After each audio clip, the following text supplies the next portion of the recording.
Hello, मैं हूँ Harpreet, autism mom. आप ही की तरह जिसके दिमाग में पहले बहुत से क्वेश्चंस थे जब तक मैं नहीं जानती थी कि मेरे बेटे को कौन सा ऑटिज़म है, हाई फंक्शनिंग है या लो फंक्शनिंग है, मेरा बच्चा किस लेवल में, किस कैटेगरी में स्टैंड करता है। ये क्वेश्चन अक्सर बीइंग ए पेरेंट हमारे दिमाग में रहता है कि हमारा बच्चा किस कैटेगरी में आता है। बहुत से पेरेंट्स मुझे इस चीज़ को लेकर क्वेश्चन करते हैं कि हमारा बच्चा लो फंक्शनिंग है या फिर हाई फंक्शनिंग है।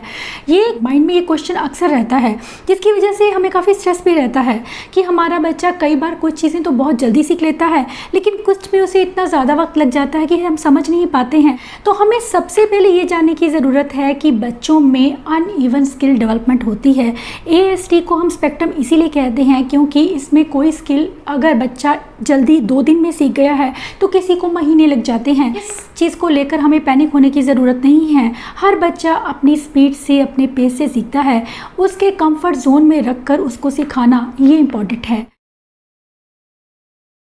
अगर आपके बच्चे को ASD है तो उसके फंक्शनिंग लेवल को जानना बहुत ज़रूरी है, ताकि हमें ये समझ आ सके कि हमारा बच्चा कौन सी कैटेगरी में है, उसे कितना वक्त लग सकता है सीखने में किसी भी चीज़ को, ताकि हम दुखी ना हो, बाकी बच्चों से कंपेयर ना करें।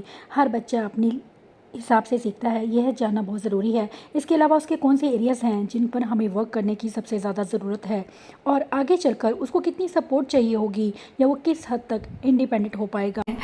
अब मैं बात करूंगी कि लो फंक्शनिंग और हाई फंक्शनिंग इनमें क्या डिफरेंस रहता है, क्योंकि बहुत से पेरेंट्स की तरफ से ये क्वेश्चन आता है। हालांकि ये टर्म जो है, इसका जो कॉन्सेप्ट है उसको समझ पाना थोड़ा सा हमारे लिए मुश्किल होता है। उसके जो ट्रुथ हैं, उसकी जो रियलिटी है, उसको एक्सेप्ट नहीं हम कर पाते हैं, क्योंकि रियलिटी ये है कि बच्चों का फंक्शनिंग लेवल कुछ भी है, चाहे आपका बच्चा हाई फंक्शनिंग है या लो फंक्शनिंग है, difficulties are still there. Difficulties कम या ज़्यादा हो सकती हैं, लेकिन फिर भी हम दो कैटेगरीज में हम बच्चों को रखते हैं, एक हाई फंक्शनिंग, एक लो फंक्शनिंग। क्योंकि हाई फंक्शनिंग जो बच्चे रहते हैं ज़्यादातर एस्पर्जर होते हैं, उनका फंक्शनिंग लेवल अच्छा होता है, और लो फंक्शनिंग में बच्चों की लर्निंग काफ़ी मुश्किल होती है। तो क्या डिफ़िकल्टीज़ रहती हैं, हमारा बच्चा किस कैटेगरी में आता है, पेरेंट्स के सवालों के जवाब देने के लिए ही मेरा ये वीडियो है कि हमारा बच्चा किस कैटेगरी में आता है और हमें उसके किस एरियाज़ पर, मोस्ट इम्पॉर्टेंट चीज़ रहती है कि किस एरिया पर वर्क करना है। सबसे पहले मैं बात करूंगी लो फंक्शनिंग बच्चों की। उन बच्चों में क्या क्या डिफ़िकल्टीज़ देखने को मिलती हैं। सबसे पहले जो रहती है वो रहती है सोशल डिफ़िकल्टीज़। सोशल इम्पेयरमेंट काफ़ी ज़्यादा रहता है। जब हम हाई और लो फंक्शनिंग बच्चों को अलग अलग करते हैं तो इस बेस पर करते हैं कि सीवियरिटी कितनी है, कितनी हद तक बच्चे में इम्पेयरमेंट है, चाहे वो कम्युनिकेशन को लेकर है, चाहे वो सोशल को लेकर है, चाहे वो बिहेवियर या फिर सेंस इश्यूज़ को लेकर है। क्योंकि ये 4 पिलर जो हैं वो रिस्पॉन्सिबल रहते हैं हमारे बच्चों की और लाइफ को अफेक्ट करते हैं। इनमें सीवियरिटी का ज़्यादा होना बच्चों में लो फंक्शनिंग की कैटेगरी में लाता है, और जो बच्चे जिनको डिफ़िकल्टीज़ कम रहती हैं उन्हें हम हाई फंक्शनिंग कहते हैं। लो फंक्शनिंग में जो सोशल डिफ़िकल्टीज़ रहती हैं वो शुरू में अगर हम देखना शुरू करते हैं तो बच्चे अकेले अकेले रहते हैं, आपको बिल्कुल देखते नहीं हैं। अगर रूम में बैठे भी हैं तो वो नोटिस नहीं कर रहे हैं कि आप रूम में हैं या नहीं हैं, उसे इस चीज़ से कोई फ़र्क नहीं पड़ता है। इसके अलावा अगर आप उसे बुलाते हैं तो आपको बिल्कुल ध्यान नहीं देता, नोटिस नहीं करता है, अपने आप में ही लगातार लॉस्ट है और उसे किसी चीज़ में कोई इंटरेस्ट नहीं है। बाकी बच्चे खेल रहे हैं, उसे उसमें कोई दिलचस्पी नहीं है, उसे किसी साथी की ज़रूरत महसूस नहीं होती है, उसे आपके प्यार की ज़रूरत महसूस नहीं होती है, पेरेंट्स की ज़रूरत महसूस नहीं होती है। तो ये एक सोशल डिफ़िकल्टी बहुत ज़्यादा देखने को मिलती है अगर आपका बच्चा लो फंक्शनिंग में आता है। दूसरी चीज़ जो रहती है वो रहती है बिहेवियर हमारे बच्चों की सोशल लाइफ को बहुत अफेक्ट करते हैं, क्योंकि सोशल सिचुएशन में किस तरह से बिहेव करना है वो नहीं जानते हैं। एक उनमें रिपीटेटिव बिहेवियर, जिसे हम कहते हैं स्टीरियोटाइप टाइप के बिहेवियर या सेल्फ स्टिमुलेटरी बिहेवियर बहुत अधिक रहते हैं। लगातार बच्चे एक ही बिहेवियर में इन्वॉल्व रहते हैं, चाहे वो चीज़ों को लाइन अप करना है या हैंड से फ्लैपिंग करना है या फिर इधर उधर दौड़ते रहना। इन चीज़ों के चलते बच्चों को सोशल सिचुएशंस में डिफ़िकल्टीज़ होती हैं और बच्चे सोशल नहीं हो पाते हैं, कनेक्ट होने में प्रॉब्लम होती है उनको, जिसकी वजह से उनकी सिटिंग कम रहती है, उनके सेंस इश्यूज़ इतने अधिक होते हैं कि वो बच्चे एक जगह पर कॉन्सेंट्रेट नहीं कर, जिसका असर उनकी लर्निंग पर रहता है। और बच्चे अपने पीयर ग्रुप के मुकाबले हर एक स्किल को धीरे सीखते हैं, ज़्यादा वक्त में सीखते हैं। इसके अलावा ये बच्चे बहुत ही ज़्यादा या तो सेंसिटिव रहते हैं, उनकी ये जो सेंसेस होती हैं उसके प्रति या तो हाइपो या फिर बहुत अधिक हाइपर सेंसिटिव रहते हैं। इसके अलावा कम्युनिकेशन को लेकर बहुत अधिक डिफ़िकल्टीज़ लो फंक्शनिंग बच्चों में देखने को मिलती हैं, क्योंकि बच्चे बोल नहीं पाते। ज़्यादातर बच्चे 40% बच्चे नॉन वर्बल रहते हैं, क्योंकि उनको नॉन वर्बल और वर्बल दोनों तरह के कम्युनिकेशन में डिफ़िकल्टीज़ रहती हैं। इसीलिए ज़रूरी है कि हम उन्हें कुछ ऐसी डिवाइसेस दें, कुछ ऐसी चीज़ों का सहारा लें, उन्हें साइन लैंग्वेज सिखाएं। अगर आपको लगता है कि आपके बच्चे को वर्बल और नॉन वर्बल कम्युनिकेशन को समझने में डिफ़िकल्टी है और उसे बताने में, एक्सप्रेस करने में भी डिफ़िकल्टी है, तो ज़रूरी है आपको उसको कुछ ऐसी चीज़ देना, कोई ऐसा ऑप्शन देना जिससे कि वो अपनी बेसिक नीड्स को कम्युनिकेट कर पाए। क्योंकि ये सब चीज़ों के चलते आगे चलकर बच्चे बहुत ज़्यादा इरिटेट हो जाते हैं, फ्रस्ट्रेट हो जाते हैं, जिसकी वजह से उनमें चैलेंजिंग बिहेवियर्स काफ़ी अधिक आ जाते हैं। बच्चे खुद को मारना शुरू कर देते हैं, दूसरों को मारना शुरू करते हैं, लगातार इरिटेट रहते हैं और लाइफ काफ़ी ज़्यादा डिफ़िकल्ट हो जाती है। ऐसे में ज़रूरी है कि हम समझें कि हमारे बच्चे की क्या प्रॉब्लम है। हम लगातार उन पर स्पीच का प्रेशर ना बनाकर हम उसकी मुश्किलों को समझें कि क्या हमारा बच्चा हमें समझ पा रहा है। इसके अलावा जो एक चीज़ रहती है IQ, बच्चों का IQ स्टार्टिंग में ही कम रहता है। अर्ली इन्फेंसी में, जिसे हम कह सकते हैं अर्ली चाइल्डहुड में ही बच्चों को अगर आप टेस्ट कराते हैं IQ, तो उनका IQ कम रहता है, क्योंकि नॉन वर्बल टूल्स के साथ में उनका IQ टेस्ट किया जाता है, जिससे कि बच्चे का प्रॉपर रिस्पॉन्स हमें पता नहीं चलता और IQ उनका 70 या 75 तक रहता है। क्योंकि जो बच्चे चीज़ों को समझ नहीं पा रहे हैं, उन्हें उनका असर जो है उसके बिहेवियर्स का असर है, या फिर उसके सेंसी इशूज़ या सोशल स्किल्स या फिर कम्युनिकेशन को लेकर जो डिफ़िकल्टीज़ हैं वो इतनी ज़्यादा बढ़ जाती हैं, जिसका असर उसके डेली लिविंग स्किल्स पर पड़ता है।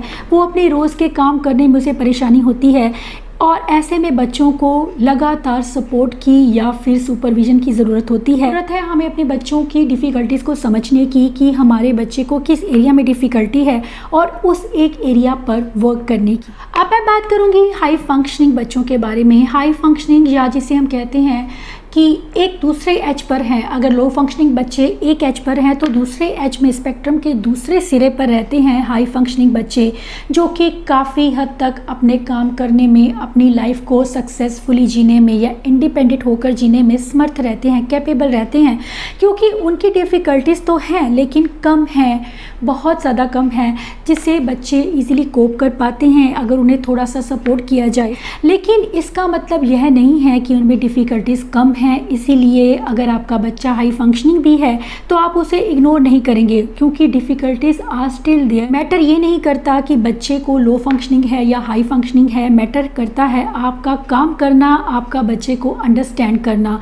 कई बार बच्चों की अंडरस्टैंडिंग बच्चों में ना होने की वजह से बच्चों को, हाई फंक्शनिंग बच्चों को एक्सेप्ट कम किया जाता है, जिसके चलते आगे चलकर बच्चों को डिप्रेशन या एंग्जाइटी के इश्यूज हो सकते हैं। इसीलिए हमें ध्यान देने की ज़रूरत है। अगर हमारा बच्चा हाई फंक्शनिंग भी है तो हम फिर भी उसे डिफ़िकल्टीज़ हो सकती हैं और उन डिफ़िकल्टीज़ को हमें समझने की ज़रूरत है और उस पर काम करने की ज़रूरत है। हाई फंक्शनिंग बच्चे अपने बॉडी पोस्चर या अपने बिहेवियर और चाल की वजह से बाकी बच्चों से अलग दिखते हैं।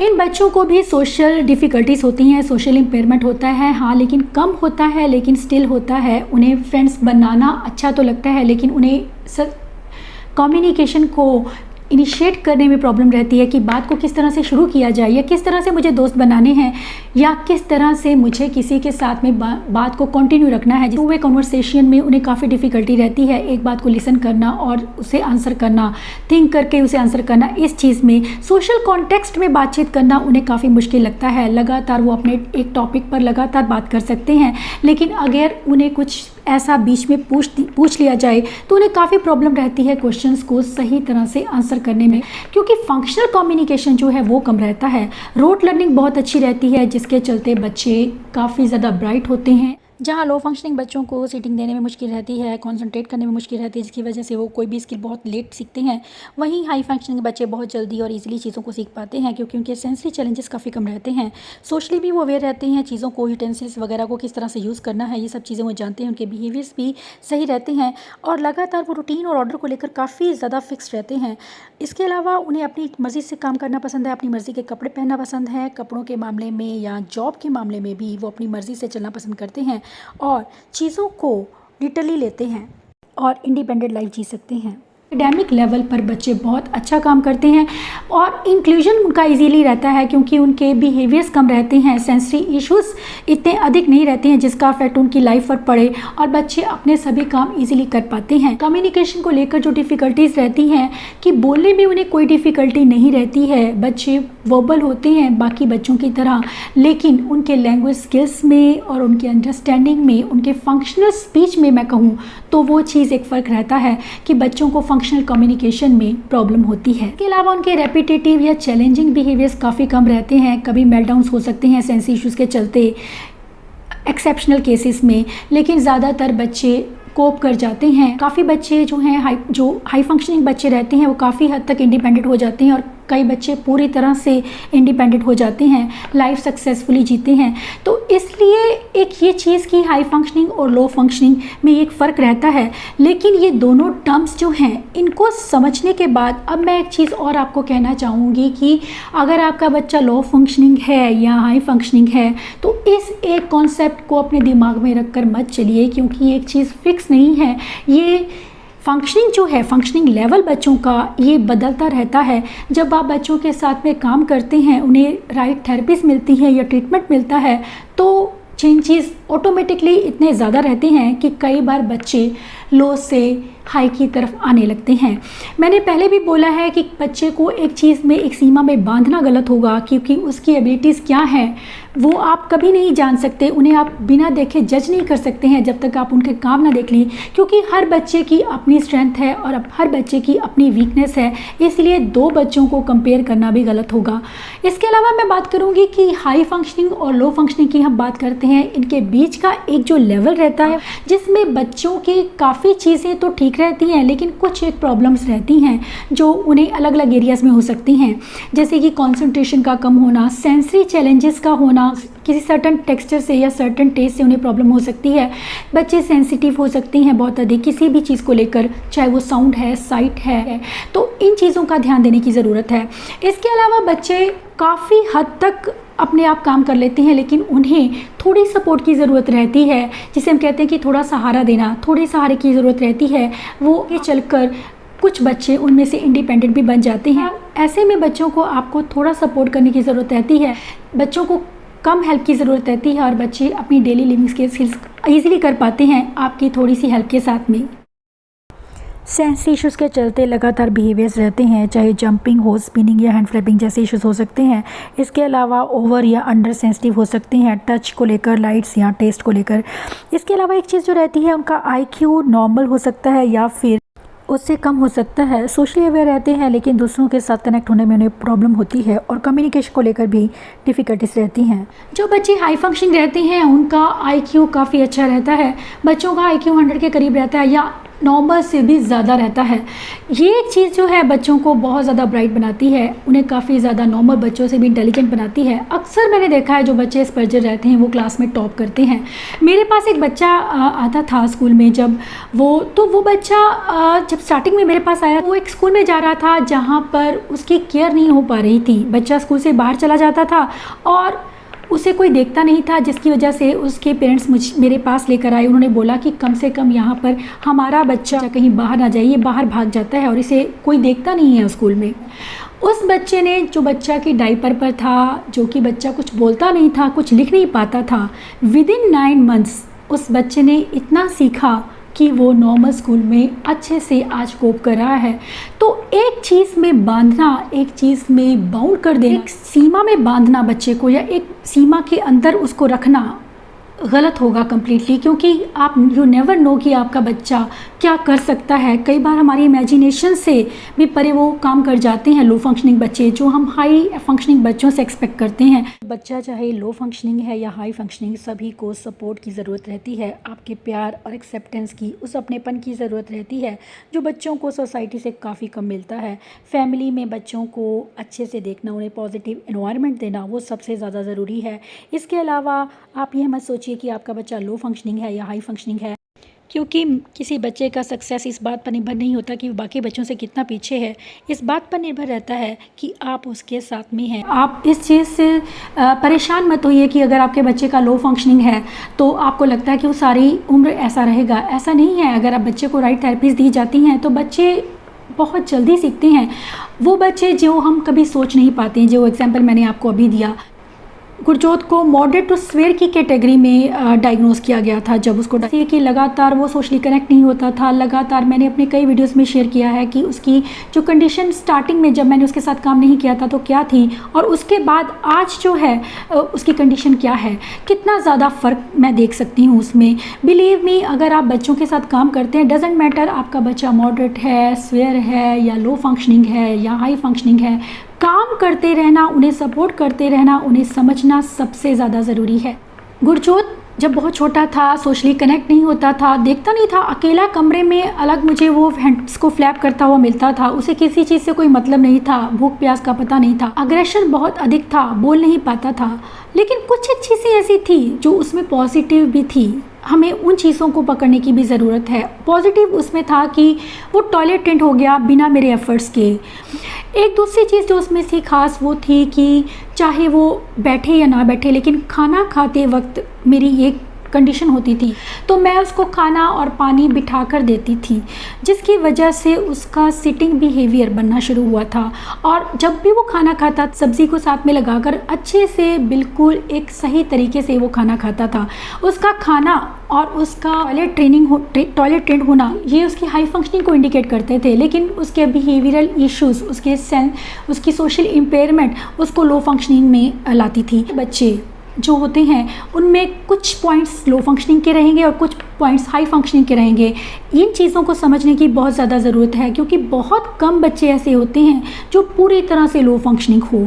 ज़्यादातर बच्चे बीच की कैटेगरी में आते हैं। ड्यूरिंग ट्रेनिंग मैंने एक मदर थी जिसके ट्विंस थे, और जिन्हें मैंने पूछा कि एक उनका बच्चा एस्पर्जर यानी हाई फंक्शनिंग था और दूसरा बच्चा क्लासिक ऑटिज्म जिसे हम कहते हैं लो फंक्शनिंग था। तो मैंने उनसे पूछा कि इन दोनों बच्चों में क्या फ़र्क लगता है आपको, एक आपका बच्चा हाई फंक्शनिंग है और एक आपका बच्चा लो फंक्शनिंग है, इनमें आपको क्या फ़र्क लगता है? तो उन्होंने मुझे बोला कोई फ़र्क नहीं है। बिलीव मी, मैं बहुत हैरान थी इस चीज़ को समझ कर। फंक्शनिंग है या फिर लो फंक्शनिंग है, डिफ़िकल्टीज़ हैं, कम या ज़्यादा हो सकती हैं। तो ऑटिज़म की इस चीज़ को, इस रियलिटी को जानना बहुत ज़रूरी है कि ऑटिज़म अगर बच्चे को है, चाहे वो हाई फंक्शनिंग है या लो फंक्शनिंग है, ये मैटर इतना नहीं करता है। कैटेगरीज, उनके लेवल, उनका फंक्शनिंग लेवल चेंज होता जाता है जैसे जैसे उन्हें राइट थेरेपीज मिलती हैं, उन्हें राइट ट्रीटमेंट मिलता है, उन्हें वो अपनापन मिलता है, उन्हें वो अंडरस्टैंडिंग मिलती है जो उन्हें चाहिए। इसके बाद मैं बात करूँगी कि कुछ चीज़ें कोमॉर्बिड कंडीशंस क्या रहती हैं। लो फंक्शनिंग बच्चों में सबसे पहले जो है इंटेलेक्चुअल डिसेबिलिटी देखने को मिलती है, जिसे हम मेंटल रिटार्डेशन भी कहते हैं, क्योंकि बच्चों की जो इश्यूज़ रहते हैं उनका असर उनके IQ पर पड़ता है, जिसकी वजह से IQ कम रहता है। फ्रेजाइल एक्स कोमॉर्बिड कंडीशन में हम ले सकते हैं, या फिर लर्निंग डिसेबिलिटी। और इसके अलावा जो एक चीज़ रहती है जो कोमॉर्बिड में रहती है, वो रहती है एपिलेप्सी या सीजर्स की इश्यूज़ हो सकते हैं लो फंक्शनिंग बच्चों को। हाई फंक्शनिंग में भी अगर हम कहें कि हाई फंक्शनिंग में ऐसा कुछ नहीं होता है, तो हाई फंक्शनिंग बच्चों को भी इश्यूज़ हो सकते हैं, उन्हें डिप्रेशन के इश्यूज़ हो सकते हैं, एंग्जाइटी के इश्यूज़ हो सकते हैं। इसीलिए ज़रूरी है कि हर एक जो चीज़ है, हर एक लेवल को समझना हमें बहुत ज़रूरी है। तक हम इनकी डिफ़िकल्टीज़ को नहीं समझते हैं, उनसे जुड़ी हुई प्रॉब्लम्स को नहीं समझते हैं, तब तक हम एक अच्छे पेरेंट नहीं बन सकते, एक अच्छे केयर गिवर नहीं बन सकते, एक अच्छे टीचर नहीं बन सकते। इन सब को समझना बहुत ज़रूरी है। याद रखिए, अंधेरा है तो चिराग से जलाना तो ज़रूरी है। चिराग की रोशनी कम ही सही, रास्ता तो ज़रूर दिखाएगी। इसीलिए चिराग जलाते रहिए, कोशिश करना मत छोड़िए और लगातार बढ़ते जाइए, क्योंकि ज़रूरी है उनके साथ काम करते रहना, उन्हें अंडरस्टैंड करते रहना, उनकी डिफ़िकल्टीज़ को कम करने की कोशिश करते रहना। ऐसे में जब हमारे बच्चे को ऑटिज़म है, चाहे वो हाई फंक्शनिंग है या लो फंक्शनिंग है, बीइंग ए पेरेंट हमारा ये ड्यूटी हो जाती है कि हमें अपने बच्चे की डिफ़िकल्टीज़ को समझना है, उसे वो सपोर्ट देना है, उसे वो अपनापन देना है जो सोसाइटी उसे बहुत कम देती है, चाहे वो उसका स्कूल है या चाहे वो सोसाइटी है। डेफिनेटली बच्चों में इम्प्रूवमेंट आती है जब आप बच्चों के साथ में ऑनेस्ट एफर्ट्स करते हैं। एफर्ट्स आपके ज़रूर रंग लाते हैं, क्योंकि ऑनेस्ट एफर्ट्स को ईश्वर भी रिवॉर्ड करते हैं। हमारे बच्चे उन पक्षियों की तरह हैं जिन्हें विंग्स की ज़रूरत है। उन्हें सिर्फ उड़ने के लिए आसमान दीजिए, उन्हें वो पंख दीजिए ताकि वो अपनी गति से उड़ सकें जितना उनका लेवल है, और अगर हमें ज़रूरत पड़ती है तो हम हमेशा उसके साथ खड़े रहें। अगर आपको मेरा ये वीडियो मोटिवेशनल लगता है या आपको पसंद आता है या इस वीडियो से आपको हेल्प मिलती है तो कोशिश कीजिए इसे शेयर कीजिए, ज़्यादा से ज़्यादा शेयर कीजिए ताकि उन पेरेंट्स को जो डिप्रेस्ड हैं अपने बच्चों को लेकर उनको हेल्प मिल सके। Thanks for watching.